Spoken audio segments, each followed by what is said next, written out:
Mateo 8, versículo 5.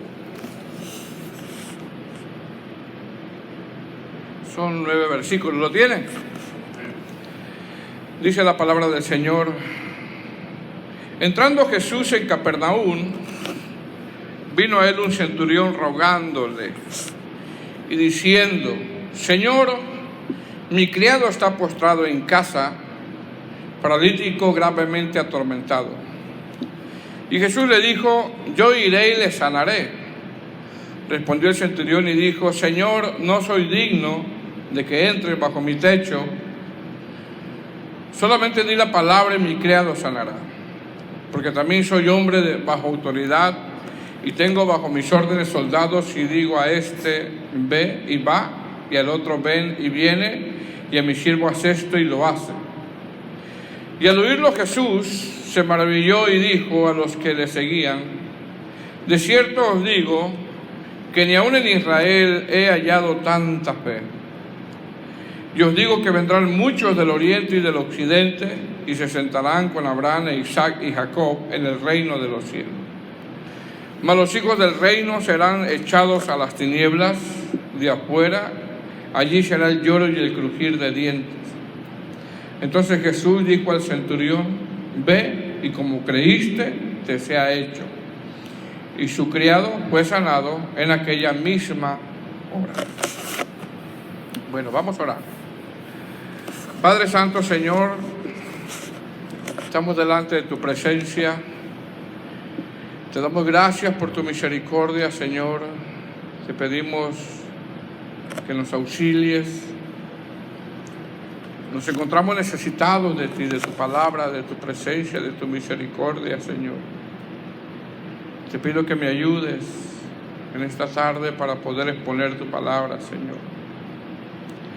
Y te doy gracias por la oportunidad, una oportunidad inmerecida que tengo yo como predicador. Te pido, Señor, que me ayudes. En el nombre de Jesús. Amén. Pueden sentarse, hermanos.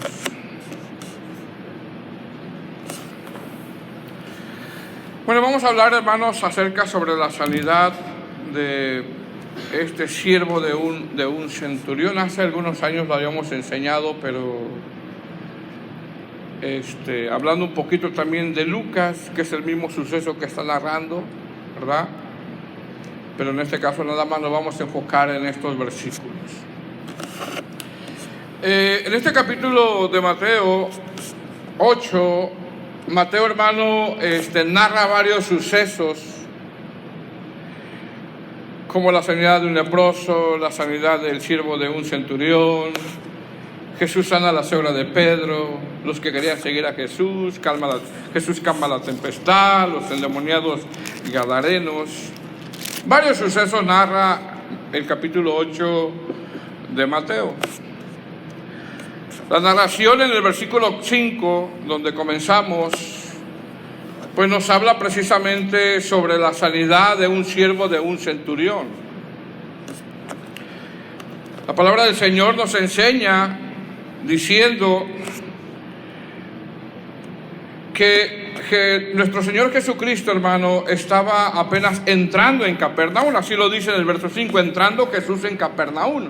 Así comienza la narración de esta historia, ¿no? De cuando el Señor Jesús sana al siervo de un centurión. Es decir, nosotros al leer estos textos vemos que el Señor está en la entrada de Capernaum. Todavía no entra a la ciudad todavía, sino que está en la orilla de Capernaum. Y según los contextos que anteceden, vemos que el Señor venía de hacer una labor muy ardua, donde seguramente, hermano, venía cansado físicamente, porque Él fue 100% humano y 100% divino. Fue 100% Dios también, pero era humano también, 100% humano también. Entonces, seguramente, hermano, leyendo nosotros los contextos, Él viene cansado. ¿Por qué? Porque el Señor venía de predicar lo que conocemos nosotros como el Sermón del Monte. Él venía de predicar el Sermón del Monte. Y el Sermón del Monte, hermano, abarca desde el capítulo 5 hasta el capítulo 7, donde el Señor les habló sobre las bienaventuranzas, la luz del mundo, Jesús y la ley, Jesús y la ira, el adulterio, el divorcio, los juramentos. Habló del amor hacia los enemigos, habló de la oración, habló del ayuno, habló de tesoros en el cielo, habló de que la lámpara es la lámpara del cuerpo, habló de la paz y las riquezas. Habló de no juzgar a los demás, habló de la puerta estrecha, habló de que por los frutos los conocerán, de que nunca os conocí. Bueno, dio muchos temas en el Sermón del Monte. Es decir, el Señor en ese Sermón del Monte, algunos comentaristas creen, porque es un sermón muy largo, hermano, muy largo. Algunos comentaristas creen que el Señor predicó entre 5 y 6 horas. O sea, nosotros lo leemos ahorita, ¿verdad? Y lo podemos leer rápido, quizá, ¿no? Pero muchos comentaristas creen, o teólogos creen que ese sermón, el Sermón del Monte, que abarca todos los temas que les acabo de decir, y si usted va a los contextos, desde el capítulo 5 hasta el capítulo 7, hermanos, creen que predicó de cerca entre 5 y 6 horas, por lo tanto, él viene cansado. Él viene cansado físicamente, quizás viene con hambre, exhausto. Y cuando viene descendiendo en el capítulo 8, versículo 1, aparece un leproso en escena rápidamente. Pero recordemos que ya predicó por algunas horas. Se le aparece un leproso, y una vez que sana el leproso, ahora en la entrada de Capernaum aparece en escena un siervo. Aparece en escena un centurión que le estaba pidiendo sanidad por su siervo, que se encontraba paralítico y gravemente atormentado. ¿Qué es esto? Esto es, hermano, que pues la necesidad que había en ese tiempo y la necesidad que hay todavía en este tiempo. Hay mucha necesidad, mucha necesidad, como para desaprovechar el tiempo, ¿verdad, hermano? Amén. Hay mucha necesidad como para desaprovechar el tiempo. Entonces, en el capítulo 8, el Señor, hermanos, termina de dar lo que es el Sermón del Monte. Es un sermón bastante largo. Desciende del monte, dice que lo seguía mucha gente. Viene un leproso, el Señor lo sana, y cuando está entrando en Capernaum, vino un centurión rogándole. Mire lo que dice el verso 5. Entrando Jesús en Capernaum, vino a él un centurión rogándole. Fíjese cómo es la posición del centurión. ¿Qué hizo el centurión? Rogó. Esa es la mejor forma que podemos nosotros orar, pedir al Señor. Un ruego, un clamor. Entonces, repito, hermanos, quizás el Señor viene cansado físicamente, viene exhausto, viene de predicar cerca de 5 o 6 horas en el Sermón del Monte, que es como algunos comentaristas interpretan. Quizás viene con hambre, porque el último, hermano, cuando usted viene cansado del trabajo, ¿qué es lo primero que quiere hacer? Sentarse en su sillón o comer, ¿verdad? No quiere saber otra cosa más que eso, ¿verdad? Sin embargo, a la entrada en Capernaum aparece ya la narración de este centurión, de este siervo, de este centurión. Lucas lo dice un poquito diferente. Lucas dice que mandó, o que fueron unos judíos a hablar por el centurión, pero no es que la palabra de Dios se contradiga, ¿no? Ahí tendremos que entrar en otros temas, porque Lucas lo dice de diferente manera, pero realmente es el centurión el que está hablando estas palabras. En Lucas aparecen unos judíos, pero es por las palabras que dice el centurión. ¿Okay? Eso ya lo explicamos en ese tema que dimos hace como 6 años. Yo no sé si usted se recuerda, ¿verdad? Ojalá y se recuerde de las prédicas que damos. Amén. Que no vaya a ser, hermano, hermano, ¿y cómo estuvo la prédica? ¿Qué se predicó? No, la alabanza estuvo bien, pero la prédica a veces, hermano, como que a veces no, tenemos que estar atentos, ¿verdad? La palabra de Dios es lo que nosotros nos va a hacer crecer, amén. Entonces vino este centurión, hermano, y empezó a rogar. ¿Quién es, hermano? Un centurión. Ahora, cuando hablamos de un centurión, mis hermanos, un centurión en ese tiempo no era cualquier persona. No era cualquier persona. Un centurión no llegaba a ser centurión nada más así porque sí, o era algo sencillo, no. Oh, quiero ser centurión, ok, aplica aquí ya. No, no era así porque sí, no. Un centurión era alguien que era pasado por el fuego en el sentido de que su carácter tendría que ser probado. Probado. Cuando un centurión se enfrentaba, por ejemplo, en una batalla, ellos, hermanos, se mantenían firmes. Firmes se mantenían, no retrocedían. Un centurión en ese carácter probado tiene que tener mucha templanza, mucho dominio. ¿Por qué? Porque cuando se enfrentaban en una batalla, los centuriones ellos no eran arrebatados como los revoltosos. Recordemos que en el contexto de lo que estábamos hablando aquí, los centuriones pues era gente preparada, pero también había muchas revueltas, y las revueltas, vamos a pelear, vamos a hacer esto sin nombrar estrategias de guerra. Los centuriones no, hermano, los centuriones no eran arrebatados y no se lanzaban a la batalla como locos. No, los centuriones estaban entrenados para la guerra. No lo hacían como los hacían las revueltas o los revoltosos, no. Cuando un centurión decidía atacar, lo hacía. Lo hacía. Los centuriones eran entrenados para no salir huyendo. No huían de la batalla, no titubeaban. Cuando tomaban una decisión y tomaban la decisión de atacar, ¡vamos al frente! No salían huyendo, hermano. No titubeaban. Si tiene que ser un cristiano, no tiene que andar titubeando. No sé si el día de hoy, ¿verdad, hermano? Usted titubeó, voy a la iglesia, no voy, no voy. Pues algo nos enseña aquí un centurión, ¿verdad? Eran bien entrenados, habían sido preparados, no andaban con medias tintas los centuriones. Por tanto, tenían un carácter fuerte, muchas veces eran inflexibles y casi sin sentimientos, porque en un momento dado ellos tenían que tomar decisiones fuertes. Los centuriones estaban entrenados para tener lealtad al emperador en turno, más que a su familia, sus hijos y su creencia y hasta su propia vida.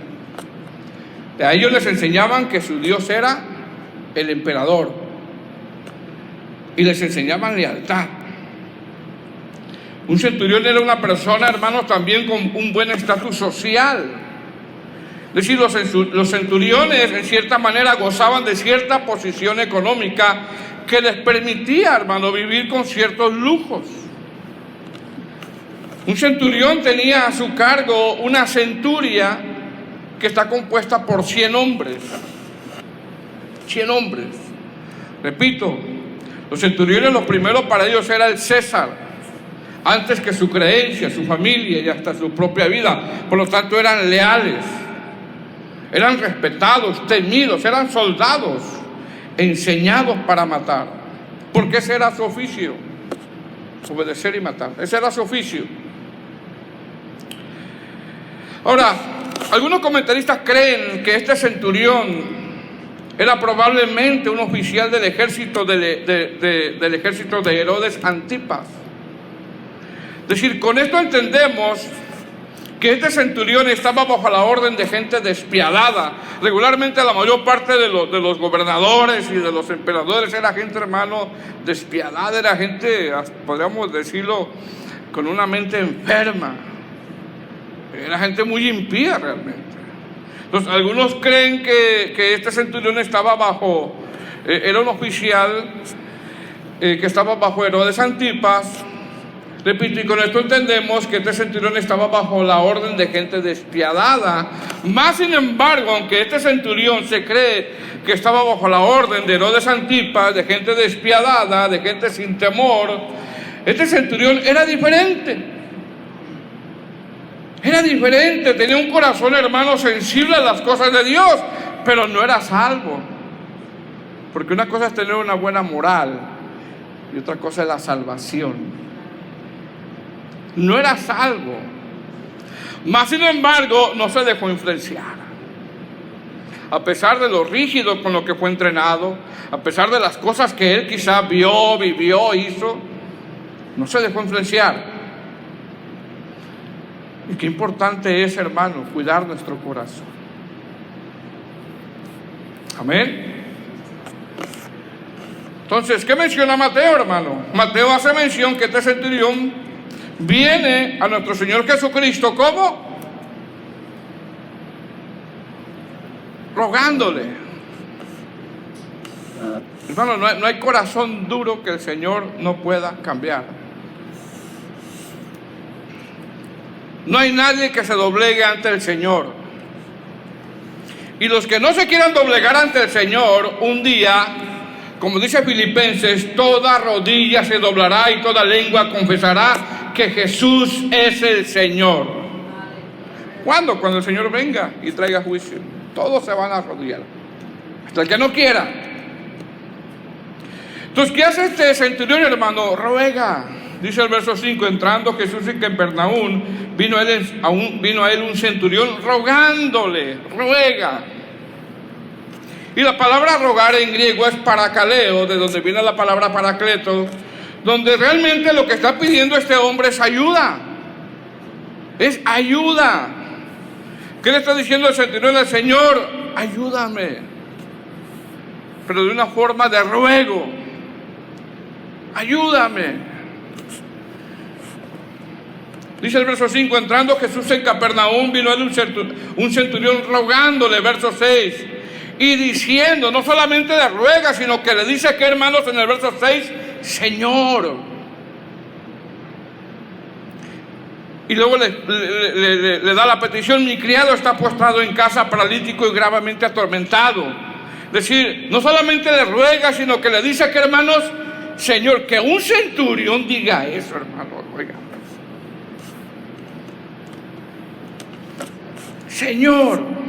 Y Señor significa amo, soberano, dueño, Cristo, Dios. Es decir, este centurión reconoce a nuestro Señor Jesucristo como Señor. Este centurión tenía una buena posición económica, tenía prosperidad material por ser centurión, pero él sabe que hay cosas que el dinero ni la posición, hay cosas que no lo pueden ayudar. ¿Qué es el centurión? Mire bien, hermano, lo que hace el centurión es algo por la posición que él tiene. Tengamos que entender la posición que él tiene.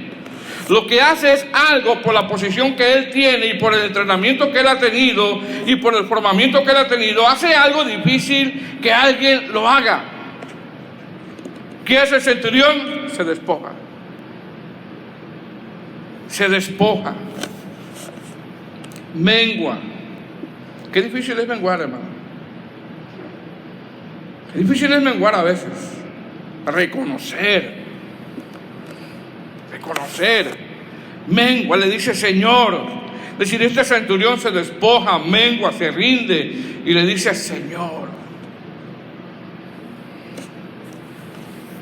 ¿Le ha costado de repente, hermano, menguar, caminar la milla, poner la mejilla? Yo creo que a todos nos cuesta, ¿verdad? Y mira lo que dice. Verso 5. Señor, mi criado está postrado en casa, paralítico, gravemente atormentado. ¿Qué vemos aquí, hermano? Vemos que este centurión está preocupado por su siervo. Está preocupado. Dice, mi criado, mi esclavo, mi sirviente.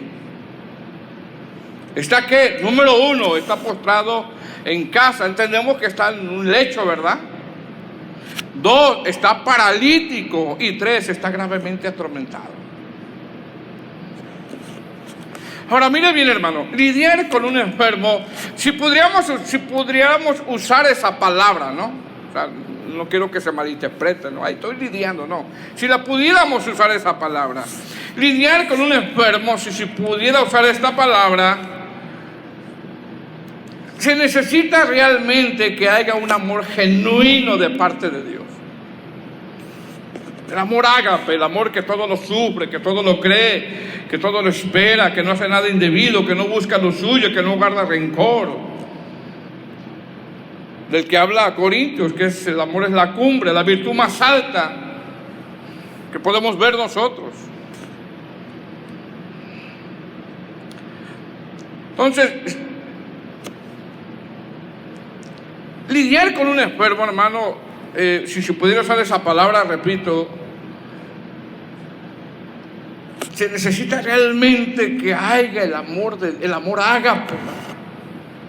No lidiar una semana, 2 semanas, sino meses, quizás hasta años. Se necesita el amor ágape de parte del Señor. Aquí no dice cuánto tiempo, pero lo que sí vemos es que el centurión estaba preocupado por su criado. Estaba preocupado por él. Mostraba ese amor, ¿verdad?, por su criado. Entonces, este centurión, hermano, está preocupado por la condición física y espiritual de su criado, porque al último, a veces las enfermedades o las situaciones que atravesamos también afectan nuestra vida espiritual. Decaemos a veces espiritualmente, y es precisamente lo que este centurión está preocupado por la condición física de su criado. ¿Cómo estaba su criado? Repito, número 1, postrado en casa, 2, paralítico, y 3, gravemente atormentado. Ahora repito, un centurión estaba acostumbrado a ser alguien rígido, mas sin embargo dentro de su corazón de este centurión había misericordia por su siervo, y como exponen algunos comentaristas, eso fue lo que le movía a ir al Señor. Eso fue lo que le movió, la misericordia. Porque ¿qué le podía dar el siervo, hermanos? El esclavo, ¿qué le podía dar? Nada. Pero ¿qué le movió él? La misericordia. Por eso el Señor dice más adelante: iré. Recuerda el sermón del monte que había dado algunas horas atrás: bienaventurados los misericordiosos.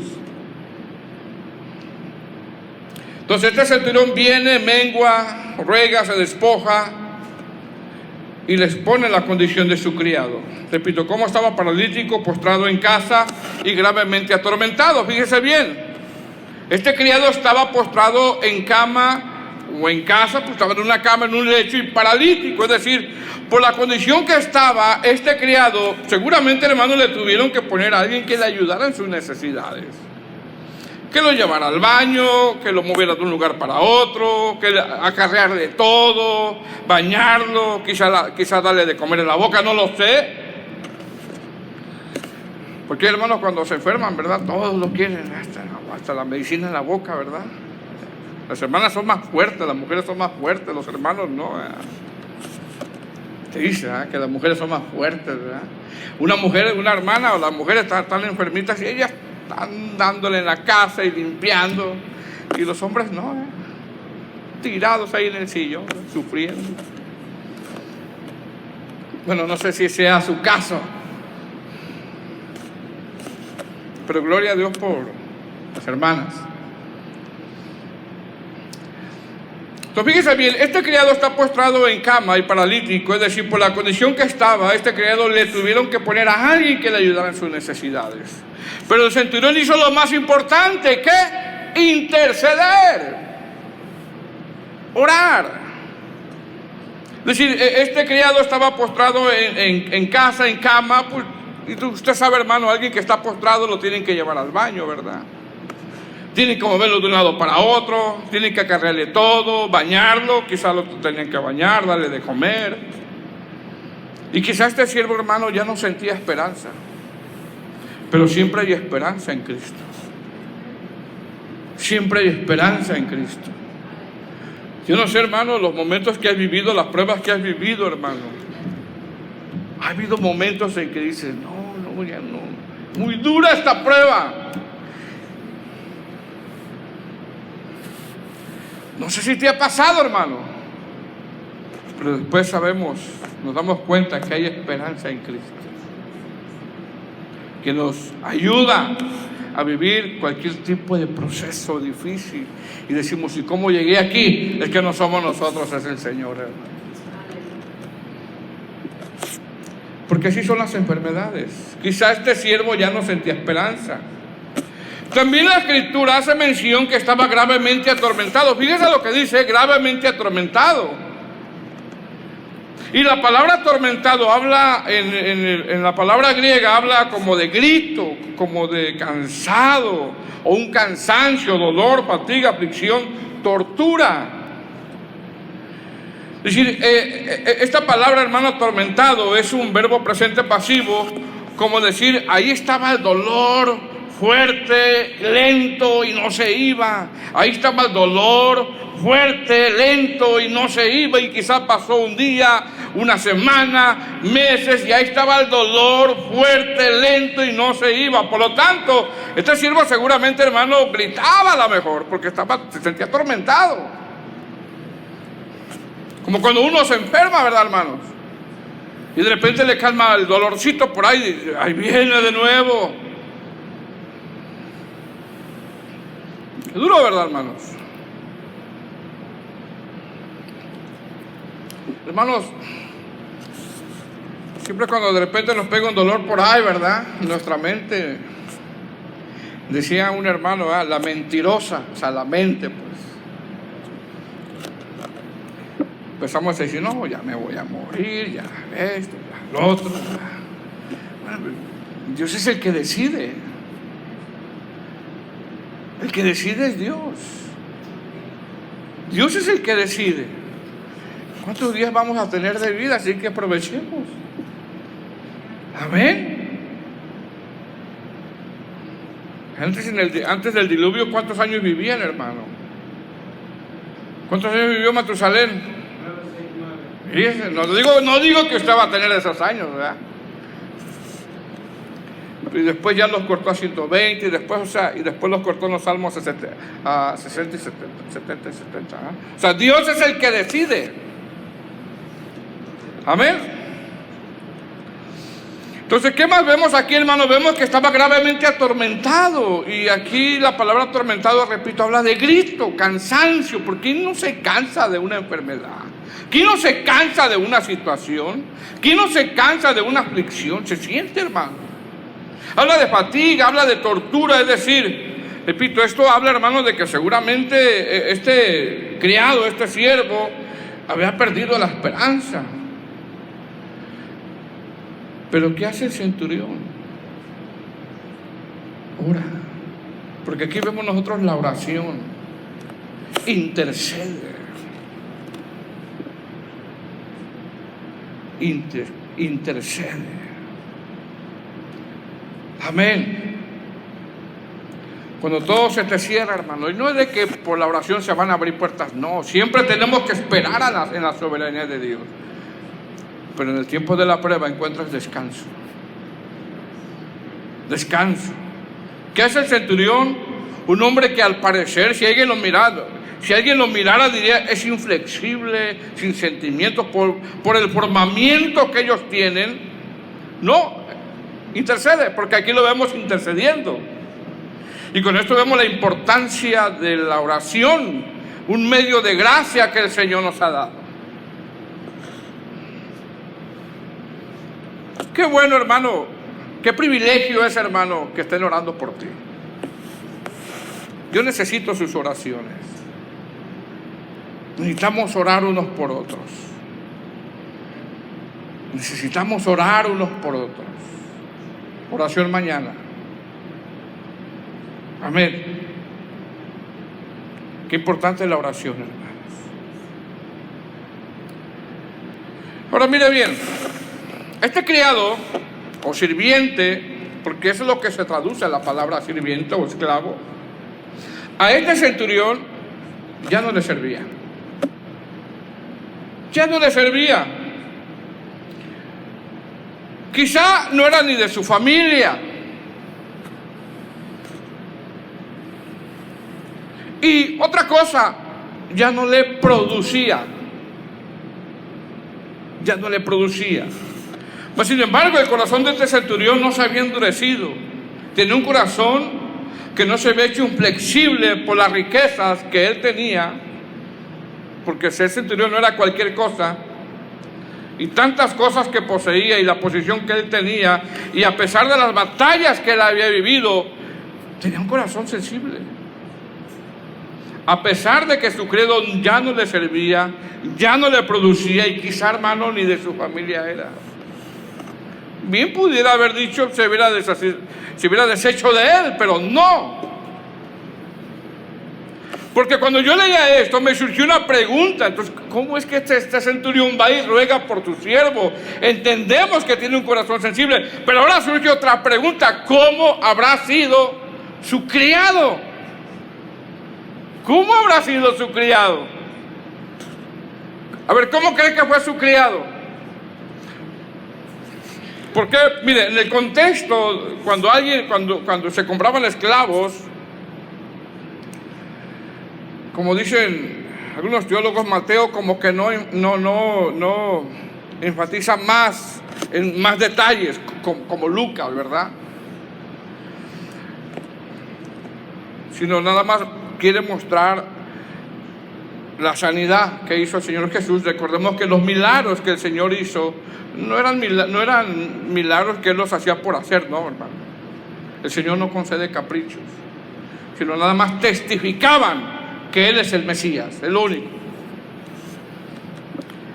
Entonces, me surgió una pregunta y la pregunta es: ¿cómo era su criado? ¿Cómo fue su criado? Porque en el contexto de ese tiempo nadie compraba un esclavo en esas condiciones. ¿Quién va a comprar un esclavo en esas condiciones? Recordemos que en el contexto en que se escribió esta narración, los esclavos eran tenidos como objetos. Fíjense, como un objeto. Eran comprados en un mercado y eran tenidos algunos como objetos, ¿verdad? Usted va y compra un carro, ¿verdad, hermano? A ver, ¿quién va a comprar un carro a un yonque, pues? Y llega el yonque y se mete y se va con la hermana. A ver, ¿cuál te gusta, mi amor? ¿Te gusta este? Está todo apachurrado, este que no tiene transmisión. ¿Quién hace eso? ¿Verdad? Nadie.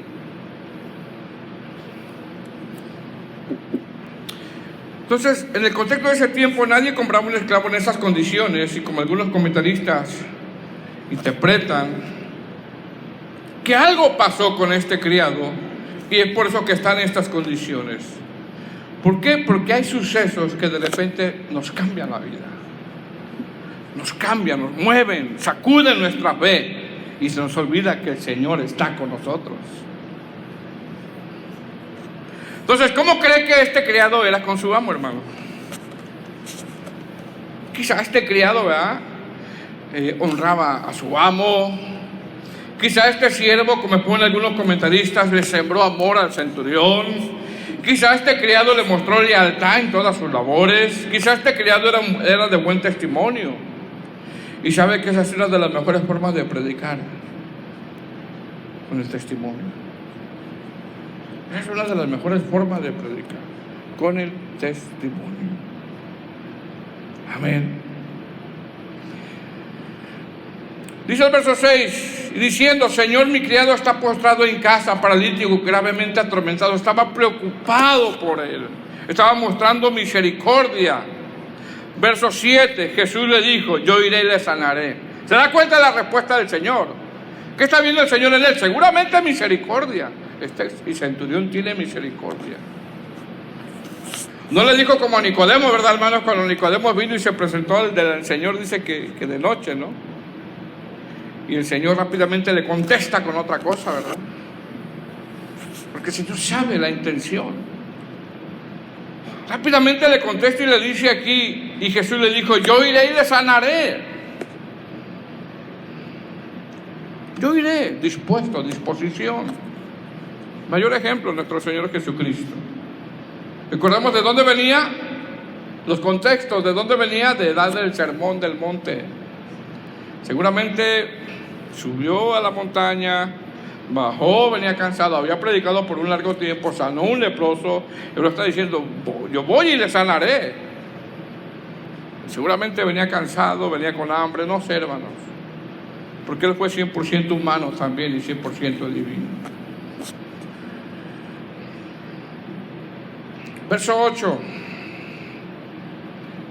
Respondiendo el centurión le dijo, Señor, no soy digno de que entre bajo mi techo, solamente di la palabra y mi criado sanará.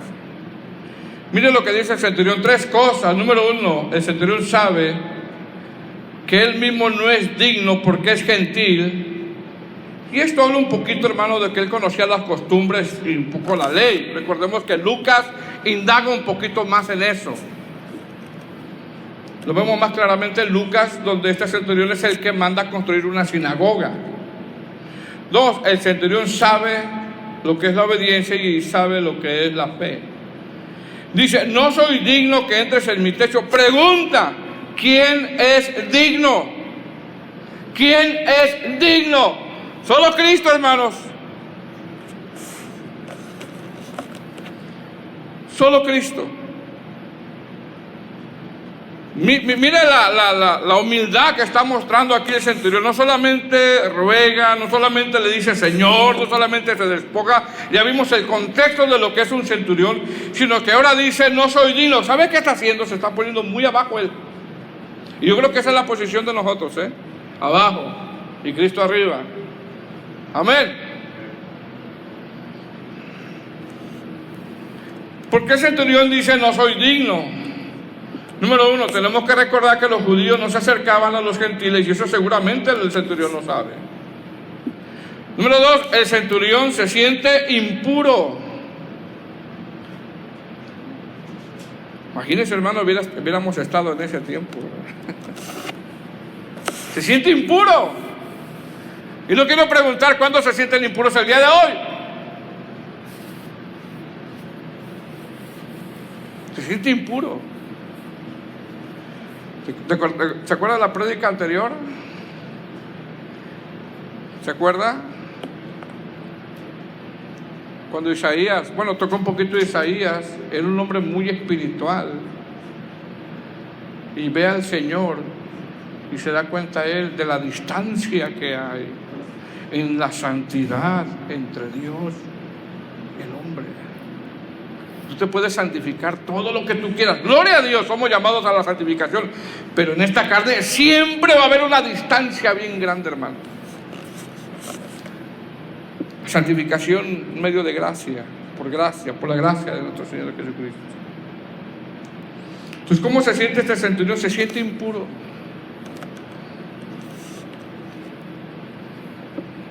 Y número 3, el centurión se desprecia a sí mismo y sabe que si el Señor Jesús se acerca, él en su mente o en su forma de pensar o en su pensamiento sabe que el Señor se puede contaminar al entrar en la casa de un gentil. Tenemos que recordar que los judíos tenían muchos prejuicios con los gentiles, no el Señor, pero ese es quizá el pensamiento del centurión. Por eso dice, no soy digno. A mí me llama la atención esto, hermano, porque digo, ¿quién es digno? Solo Cristo. Solo Él. Amén. Solo Cristo. Amén, hermano. De ahí para allá somos pecadores arrepentidos, usted y yo. ¿Quién no pecó el día de hoy, hermano? A veces a uno como pastor, ¿verdad? Lo quieren como, no, somos iguales delante de Dios. Me acuerdo que iba a la casa de un hermano, no voy a decir quién, ¿verdad? No está aquí, antes vine aquí. Dele al pastor, por favor, la pierna de pollo más grande. ¿Por qué? Me invitaban a comer, pero ¿por qué a mí? Désele a sus hijos. Primero al pastor. Somos iguales delante de Dios. Aunque hay investiduras que Dios pone. ¿Qué dice el centurión? No soy digno. No soy digno. Amén. Dice el verso 8. Respondió el centurión y dijo: Señor, no soy digno de que entre bajo mi techo, solamente di la palabra y mi criado sanará. Mi criado sanará. ¿Qué nos enseña esto? Dice: di la palabra, di la palabra. ¿Qué nos enseña esto, hermano? La importancia de la palabra. La palabra, hermano, en la iglesia lo más importante del culto, ¿qué es, hermano? Todo es importante. Enfatizo, todo es importante, pero lo más importante en una congregación es la Biblia, la palabra de Dios, la exposición de la palabra. No es el humanismo, ¿verdad? La predicación humanística. El Señor te va a llevar a las naciones. Los que se burlaron de ti verán cómo el Señor te levanta. Es humanismo, hermano.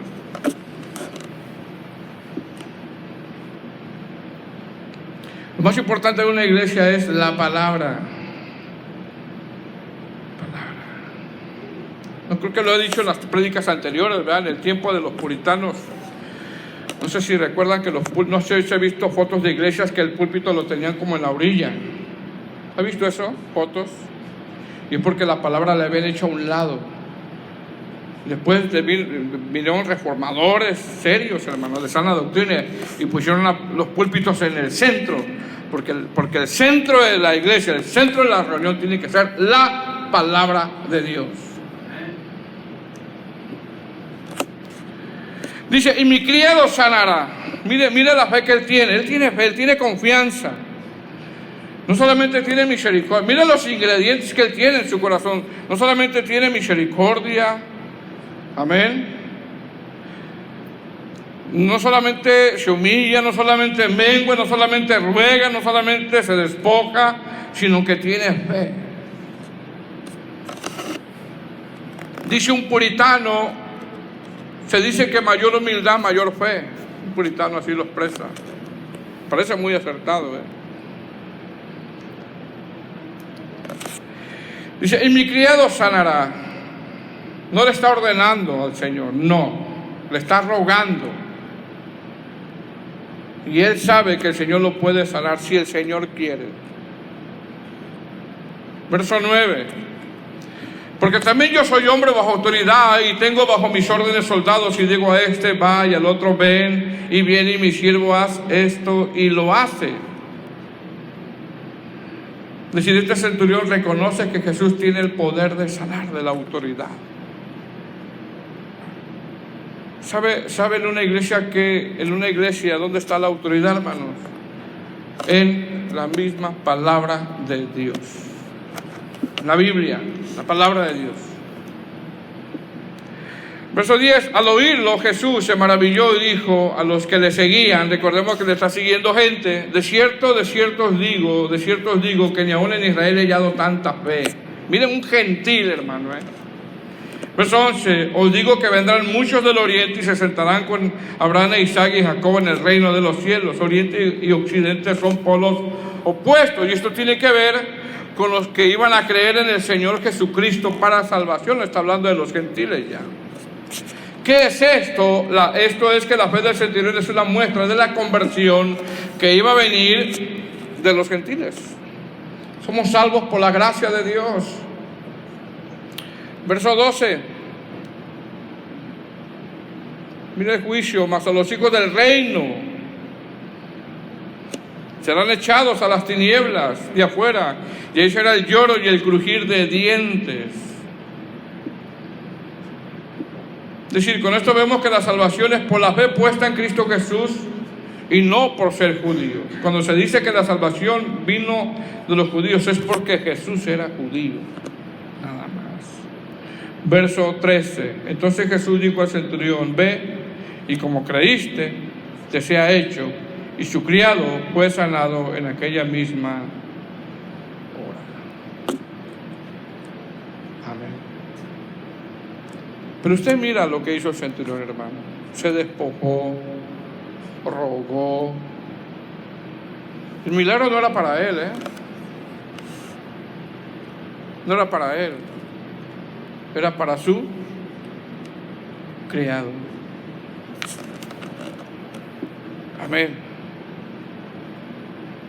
Era para su siervo. ¿Qué hizo el centurión? Rogó, se despojó, le dijo, Señor, le dijo, no soy digno, no soy digno. Le digo, di la palabra, la importancia de la palabra. Y creyó. Amén, hermano.